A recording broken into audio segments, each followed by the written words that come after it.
AP CM Jaganmohan Reddy ప్రతిష్ట అంతా ఇంతా కాదు.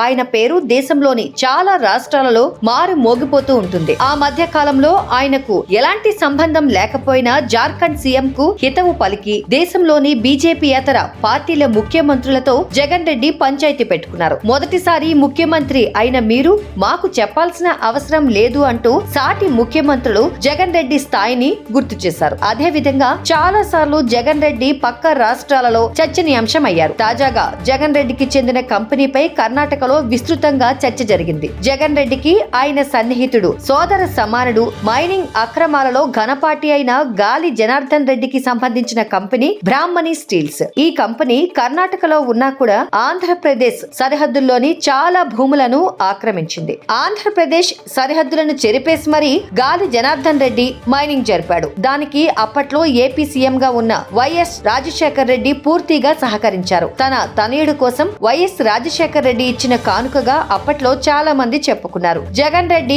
అక్రమాలకు పాల్పడి వివిధ కంపెనీల్లో పెట్టుబడులు పెట్టారని ఆరోపణలు ఉన్న సంగతి తెలిసిందే. ఏపీ ముఖ్యమంత్రి అయిన నాటి నుంచి ఆ కేసుల విషయంలో అంతగా పురోగతి సాధించడం లేదు. తన తండ్రి వైఎస్ రాజశేఖర్ రెడ్డి సీఎం గా ఉన్న సమయంలో అవకతవకలకు పాల్పడి బ్రాహ్మణి స్టీల్స్ పై అమితమైన ప్రేమ కనబర్చి అతి తక్కువకే భూములు కట్టబెట్టారనే ఆరోపణలు ఉన్నాయి. అయితే ఈ విషయం తాజాగా కర్ణాటక అసెంబ్లీలో తెరపైకి వచ్చింది. కర్ణాటక శాసనసభ సమావేశాల్లో ఏపీకి చెందిన బ్రాహ్మణి స్టీల్స్ సంస్థ అక్రమాలకు పాల్పడిందని చర్చ జరిగింది. బళ్ళారి నగర కాంగ్రెస్ ఎమ్మెల్యే నారా భరత్ రెడ్డి ఈ అంశంపై మాట్లాడారు. దాదాపు 12 ఏళ్ల కిందట బళ్ళారి చుట్టుపక్కల రైతుల నుంచి దాదాపు 14,000 ఎకరాల భూమిని ఈ బ్రహ్మణి సంస్థ స్వాధీనం చేసుకుందని ఆయన ఆరోపించారు. అయినా బ్రహ్మణి సంస్థ ఇప్పటిదాకా ఏ పనులు మొదలు పెట్టలేదని, ఆ భూములు అంతే ఉన్నాయని వివరించారు. అప్పట్లో స్థానిక పొలిటికల్ లీడర్ల అండతో రైతుల నుంచి బలవంతంగా ఈ భూములు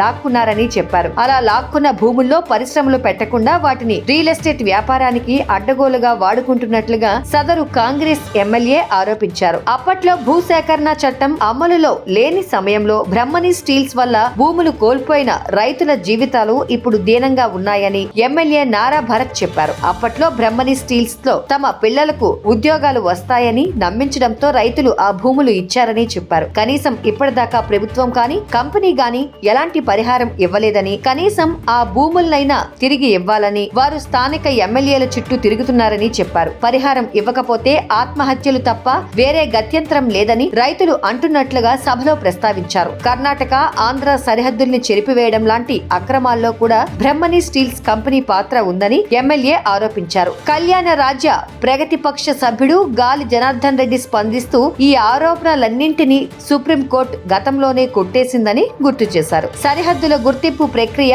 ఆంధ్ర కర్ణాటక రాష్ట్రాల సిఎస్లు, జిల్లాల కలెక్టర్ల ఆధ్వర్యంలోనే గతంలోనే నిర్వహించారని చెప్పారు. ఏది ఏమైనప్పటికీ పక్క రాష్ట్ర అసెంబ్లీలో ఏకంగా ఇలా ఏపీ సీఎం తో సంబంధం ఉన్న కంపెనీ గురించి లేవనెత్తడం, తీవ్రమైన ఆరోపణలు చేయడంపై రాష్ట్రంలో విమర్శలు వ్యక్తమవుతున్నాయి.